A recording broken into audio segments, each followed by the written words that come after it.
Party के सांसद हैं, उन्होंने कहा कि जो पोल्यूशन हो रहा है, हिंदुओं की जो चिताएं जलती है शमशान घाट पर, उससे पोल्यूशन हो रहा है। और किसी पर बोल करके दिखाएंगे, इन्हीं के नेता जो राम की बात करता है, इन्हीं के नेता अखिलेश यादव जी ने कहा सनातन धर्म, हिंदू धर्म ऐसा धर्म है कि पीपल के पेड़ के नीचे एक झंडा लगा दो और पत्थर रख दो तो वो उसे मंदिर मान लेते हैं। लेकिन अखिलेश यादव जी के अंदर ये दम नहीं था कि 4 ईंट जोड़ करके एक हरा चादर लगा दो तो बाजार बन जाता है। अखिलेश यादव के अंदर दम है तो बोल करके दिखाए।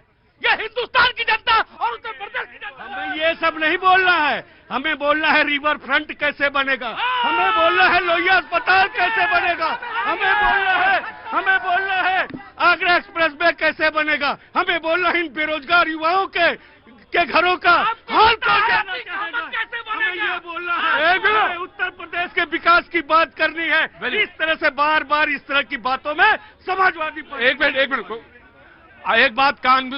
एक बहुत कान खोल के एक बात सुना, दूसरे की पिच पे आप खेलने ना जाना दोबारा।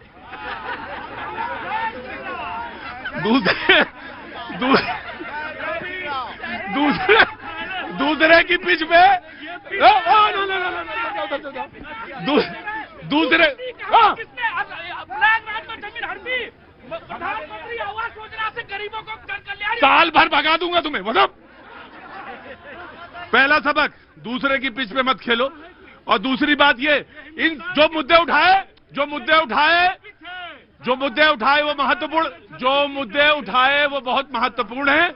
एक मुद्दा तुमसे छूट गया था, वो भी याद दिला दे, वो पीडीए का था, वो भी उठाते रहा करो बीच बीच में। हाँ जी, ला प्लीज कम या जी, जनाब अली। हाँ जी, मैं आ रहा हूँ। हाँ जी, प्रतीक भाई बहुत बहुत धन्यवाद। सभी को मेरा जय हिंद, जय संविधान। वो है ना कि नया सूरज निकाला जा रहा है और चिरागों में तेल डाला जा रहा है, और न हार अपनी न जीत अपनी होगी, मगर सिक्का उछाला जा रहा है। वाह, क्या बात है, बहुत अच्छा है। एसआईआर के मुद्दे पर भारतीय जनता पार्टी चुनाव आयोग को डिफेंड करती है। हाँ जी। और चुनाव आयोग भारतीय जनता पार्टी को डिफेंड करता है, तो ये तो पता चल रहा है कि गठबंधन नहीं, ये दूसरी वाली लाइन नहीं ठीक है। नहीं, बिल्कुल है। मैं उसका उदाहरण दे दूं। अभी देखिए, आज तक जनसंख्या के आंकड़े जनता बताए कि भारतीय जनता पार्टी ने सार्वजनिक करे, और दलील ये देते हैं कि हमने कोविड आ गया था इसीलिए जनसंख्या के आंकड़े जो हैं वो सार्वजनिक नहीं करे। वो 27 में करेंगे, जाति जनगणना भी करेंगे, और जो है हम जो है सार्वजनिक करेंगे। लेकिन उससे पहले जो है वो एसआईआर करा दी जा रही है। जब यही नहीं पता है कि इस देश में कितने अभी युवक हैं, कितनी महिलाएं हैं, कितने जो हैं आप बुजुर्ग बचे हैं, और उससे पहले एसआईआर हो रही है और नाम काटा जा रहा है। वो इसलिए काटा जा रहा है कि भारतीय जनता पार्टी 2024 में 240 पर आ गई, और अगर निष्पक्ष चुनाव होते तो इनको 170 के भी लाले थे।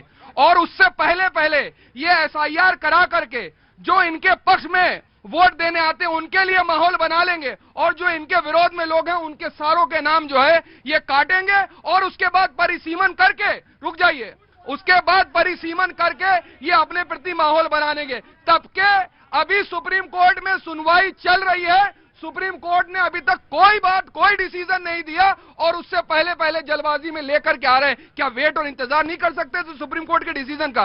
सम्मान छोड़िए, प्रोसेस के अंदर, प्रक्रिया के अंदर 3 लोग होते थे, नेता विपक्ष, आदरणीय प्रधानमंत्री जी। कब से होते थे? ये पूरी बात बताइएगा। जब से भी होते थे। नहीं, जब से नहीं होते थे। झूठ की परछाई नहीं होती है। अच्छा चलिए ठीक। कब से एक मिनट रुकिए, मुझे बताइए कब से? नहीं बताइए कब से हो रहे हैं? जाइए, मैं कह रहा हूं आपको। देखिए, मैं यहाँ डिबेट है, भाषण नहीं है। मैं इसीलिए कह रहा हाँ हूं, जी। सेकंड दे दीजिए। हाँ, अगर आपको पुरानी प्रोसेस के ऊपर विश्वास नहीं था, आपने चेंज करी। मुख्य चुनाव आयोग आपने चयन करा, चुना। आपको सुप्रीम कोर्ट के सर्वोच्च जज पे तो यकीन था ना? आप तो कहते हैं ना, तो आपने प्रक्रिया से क्यों बाहर रख दिया उनको? क्या कहा? नहीं, देखिए, गलत, झूठ, फिर झूठ बोला। एक रोहिंग्या का भी एक आंकड़ा दे दो, रोहिंग्या जितने फंसे पड़े। एक मिनट भाई रुको। सबसे पहली एसआईआर कब हुई थी आप बता दीजिए? अब यंग में 2004 नहीं, 1951 में। Right sir, you are very much right. 11 हो चुके। नहीं, देखिए सर, देखिए जनाब, नहीं सुनिए, एक मिनट, देखिए फैक्ट्स एंड फिगर्स रखिए। फैक्ट्स, आ रहा हूं सर, आप जीते सर आप जीते राइट कोई बात नहीं, वो तो फैक्ट एंड फिगर ठीक किया जाता, कोई बात नहीं सर, आपने ठीक कर दिया, कोई बात नहीं, ऐसी बात नहीं है, लेकिन फैक्ट्स एंड फिगर ठीक रखने चाहिए। जो आपने कहा, उन्होंने क्या कहा था कि ये अंतरिम व्यवस्था है, इसको बाद लोकसभा ही कानून बनाए और बनानी चाहिए, ये बात कही थी। तो कानून बनाया उन्होंने, ठीक कहा। उससे पहले 72 साल तक जो प्रधानमंत्री को कहता था वो रिकमेंड कर देते थे राष्ट्रपति और वही बनता था मुख्य चुनाव आयुक्त, राइट, यही था ना। तो इतने साल तक देश में व्यवस्था, तो आप तो 33% पे हैं आप। नहीं, बिल्कुल आप कह रहे हैं, लेकिन मैं ये कह रहा हूं निष्पक्ष चुनाव की जहां तक बात आ रही है, जो प्रोसेस, जिस प्रोसेस में आपने जिस फंडामेंटल चीज पे सवाल उठाया, मैंने उसी फंडामेंटल सवाल करे। ये तो 70 साल के किए ऊपर भी कहते हैं कि कुछ नहीं हुआ हिंदुस्तान में 70 साल में। आप तो सही करते, आपको इस देश के अंदर न्यायपालिकाओं पर भी यकीन नहीं है, उनके न्यायाधीशों पे यकीन नहीं है। मैं इनको दे देता हूं, उसके बाद में आता हूं, डिबेट विल बी ओपन ना। प्रतीक जी, किसी भी मंच का दुरुपयोग नहीं होना चाहिए भ्रम फैलाने के लिए, बिल्कुल नहीं होना चाहिए। और इस शो का अगर कोई दुरुपयोग कर रहा है तो उसका बिल्कुल सीधे तरीके से उसे नकार देना। नहीं, बिल्कुल मुझे भी करेक्ट किया जा सकता, बिल्कुल जी। इनने कहा कि चीफ जस्टिस ऑफ इंडिया को उस कमेटी से बाहर किया गया। नहीं, ये बिल्कुल सरासर झूठ है, ये झूठ है।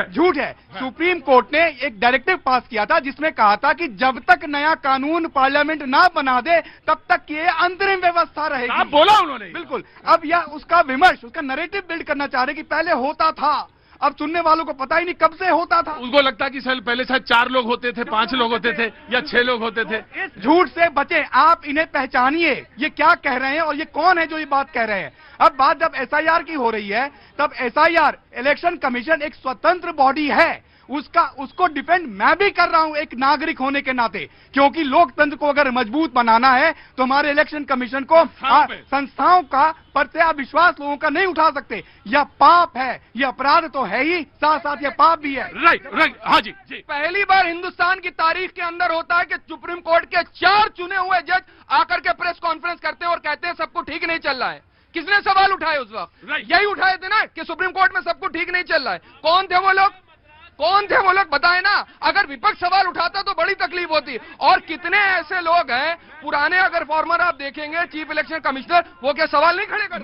मैं आप बिल्कुल, आप इसका तकनीकी जवाब दीजिएगा, मैं इसका, क्योंकि इनके पास फोन आ गया, किसी ने फोन के मार्फत ये बात सवाल इनसे कहा कि पूछा जाए। अरे हुजूरे आली, मेरे पास 2 आंखें नहीं है, 6 आंखें। तो मैं इसका पॉलिटिकल जवाब दे देता हूं। मैं इसका पॉलिटिकल जवाब, नहीं 4, और वो पहल, अरे वो मेरी बहन भी है, और वो अच्छा है। ये पहली बार हुआ था कि 4 सुप्रीम कोर्ट के जजेस बाहर आ जाएं, तो सवाल तो ये सही है, लेकिन पहली बार ही हो रहा है कि बीजेपी तीसरी बार भी सत्ता में आ रही है। तो सवाल तो तुमसे भी पूछा जा सकता है, सवाल तो तुम्हें भी, दिक्कत तो विपक्ष के सामने है कि कैसे सरवाइव करें। तो झूठ का नैरेटिव भी बनाया जा सकता है, सवाल तो तुमसे भी कहा जा सकता है। जी, now the give the Jagdish, इतने पैसे नहीं जितने भारतीय जनता पार्टी। ठीक, मुझे मालूम है जनता का विश्वास जीतने के लिए पैसे की जरूरत नहीं है। मैं यही कह रहा हूं बार बार, अरे पैसे की क्या जरूरत है? विपक्ष पार्टियों के पास पैसे की कमी नहीं है। नहीं, कम है। Please come forward. प्रतीक जी, हाँ। जब ये कहते हैं कि 4 जजों ने आकर प्रेस कॉन्फ्रेंस किया, हाँ। तो मैं इन्हें बता दूं, हमारे संविधान की खूबसूरती यही है, हर व्यक्ति को अभिव्यक्ति की स्वतंत्रता है, आजादी है। और जब यह बात उनने कही तो उनमें से ही एक व्यक्ति चीफ जस्टिस ऑफ इंडिया बना। तो इनको समझना चाहिए कि हमारी व्यवस्था पूरी तरह से दुरुस्त है। संविधान पर अगर आप विश्वास नहीं करेंगे, मुंह की खाते रहेंगे बार बार, 3री बार खा चुके, 4थी बार। राइट जी, आगे। भैया जी, ऐसा है, ईद में पुलाव खाना अलग बात है और ईद में ख्याली पुलाव बनाना अलग बात है। जवाब भाई वही ख्याली पुलाव बना रहे हैं। अभी सिक्के की बात कर रहे हैं। अभी सिक्के की बात कर रहे थे, 16 मूवी ज्यादा देख लिए कि सिक्के में ना दोनों तरफ चिट भी मेरा पट भी मेरा। जीत गए तो जनता ने जिताया, हार गए इलेक्शन कमीशन बिका हुआ। जीत गए तो भैया जनता प्यार करती है, हार गए तो संविधान बिका हुआ। जीत गए तो हमने मेहनत की है, हार गए तो इलेक्शन कमीशन खरीद लिया गया भाजपा के द्वारा। तो भैया ये वही सिक्का उछालते रहते हैं कि चिट भी में। जनता बोलती है तुम हो खोटे सिक्के, क्योंकि जनता को पता है कि असल रुपया कौन है जो खटाखट देश के विकास के लिए काम कर रहा है। और मैं बता रहा हूं कांग्रेस अभी तुरंत आएगी किसी और मुद्दे पे, पहले बता देता हूं बंगाल में जो हो रहा है ममता बनर्जी के साथ आप खड़ी हैं या नहीं उस पर क्लियर कीजिए। अगर आप बंगाल में हिंदुओं के ऊपर हो रहे अत्याचार के साथ खड़ी हैं तो अभी बोलिए कि ममता बनर्जी आप इस्तीफा दो, आप हिंदुओं का नरसंहार कर रहे हो। देखिए ये मुझे लगता है वोट चोरी करके सरकार में आ गए। अब आप जो हार जीत वोट चोरी करके, बहुत बहुत बधाई। देखो एक चीज तो है, ममता बनर्जी हिंदुओं का नरसंहार कर रही है, ये लाइन आप बोल गए ज्यादा। लेकिन आपको ये अधिकार किसने दिया कि आप मनरेगा मजदूरों का अधिकार छीन लेंगे, काम का अधिकार छीन लेंगे और भोजन का अधिकार, तमाम वो अधिकार छीन लेंगे? ये अधिकार किसी ने नहीं दिया आपको, ना जनता ने दिया है, ना जनता ने दिया है इनको कोई अधिकार। निकालो, मैं आया। हाँ जी, क्या हुआ चाचा? ऐसा है, एक मिनट, कहा ऐसा क्या है? कहाँ से आए? मैं बनारस से आया हूँ। बनारस से? हाँ। क्या नाम हो गया? मेरा रामजी गुप्त धीरज। रामजी गुप्त धीरज? अरे चाचा धीरज नाम है तो धीरज रखा करो ना। अच्छा रुकिए, कहाँ से? बनारस से? जी हाँ। हाँ तो कैसे आना हुआ इधर? ये आया हूँ, मैं आया था अपने बच्चे के यहाँ। बच्चा कैसा है? वो इंजीनियर है, वो उधर है। अरे अच्छा ठीक है। हाँ, मैं अच्छा देखिए, मैं तो सीधे मैं आता हूँ बात पर। पहला काम, वोट चोरी कहने वाले खुद चोर हैं और उन्होंने चोरी कराया है, इसलिए बार बार कहते हैं। नंबर 2 बात, एक भाई ने उठाया उसको जो है कि जब इलेक्शन कमीशन के ऊपर, वो बेवकूफ और जाहिल लोग हैं जो स्वतंत्र संस्था को जो मतलब कि चोर कहते हैं और सरकार से जोड़ते हैं, जब उनको पता नहीं। मैं इलेक्शन कराते हुए पीठासीन अधिकारी कई बार आ चुका हूँ, मैं जानता हूँ चोर कैसे, जो बैलेट पेपर होता है उसमें चोरी होता था। और ये भी कहिए तो मैं खोल करके बता दूंगा। अरे दादा खोल के ना बताना, अगर खोल के बता दिया कई लोग नंगे हो जाएंगे ना। दादा खोल के ना बताना। ड्रग माफिया वाले के मैं उनको समाजवादी ये नहीं जानते समाजवाद क्या होता है। आज इसका अर्थ बतला दो। मैं मुलायम सिंह से प्रश्न किया था, समाजवाद तुम है ही नहीं हो। मैंने कहा था, मेरा नाम पूछ लेना, रामजी गुप्ता। राजस्थान करौली डिस्ट्रिक्ट से आए। राजस्थान तो बड़ी चर्चा में है इस समय। हाँ जी, हाँ जी सर। क्या नाम है बेटा? सर मेरा नाम है नितेश चौधरी। नितेश चौधरी, कहाँ से आए हो? सर मैं वैसे तो बिहार से हूँ, अभी दिल्ली में ही रहता हूँ। दिल्ली में रहते हो? बिहार में कहाँ से हो? बिहार में मधेपुरा डिस्ट्रिक्ट से। मधेपुरा से? हाँ जी बोलो भाई। मेरा कहना यह है कि देखिए सब लोग यहाँ पर है ना, सब लोग एक आइडियोलॉजी को फॉलो करते हैं, कोई राइटिस्ट है कोई लेफ्टिस्ट है। हाँ। पर सबसे पहले हमें एक इंडियन बनना पड़ेगा।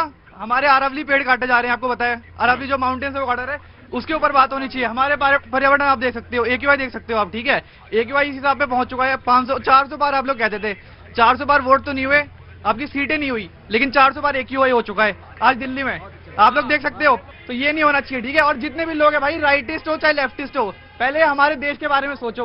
राइट, ठीक है भाई। हाँ जी आप बोलिए, आप बोलिए। मेरा एक छोटा सा सजेशन है। भाई रुको भाई। हाँ मेरा छोटा सा सजेशन है कि जो इलेक्शन कमीशन है, जिस तरह से सबके वोटर आधार कार्ड 1 नंबर होता है, उसी तरह का 1 नंबर इलेक्शन कार्ड को दिया जाए, ताकि एक की वोट यहाँ पर है तो दूसरी वोट बनवा ना पाए। एक बात। दूसरी बात, दीदी कहती है कि अगर मैं बंगाल में आई तो मैं दिल्ली में कुछ करूंगी, तो बंगाल से भी दिल्ली को कब्जा कर लूंगी। दिल्ली में कब्जा कर लूंगी बंगाल। इसका मतलब यह है कि अगर लगा दिया, इसका मतलब यह है कि उनको पूरा विश्वास है कि वो बंगाल में नहीं आने वाली है अपने कार्यों की वजह से। हाँ बोलो। सर कानून और कलेजियम कब हमारे ऊपर ये अत्याचार से बचाएंगे? कब तक मैं something in the better, no tension, no problem, no दया याचिका, 11 लाख इनाम सुप्रीम कोर्ट के चरणों में डालने वाला हूँ, रिक्शा चालक हूँ। कब तक ये टेंशन से मोदी जी हमें बचाएंगे? राइट।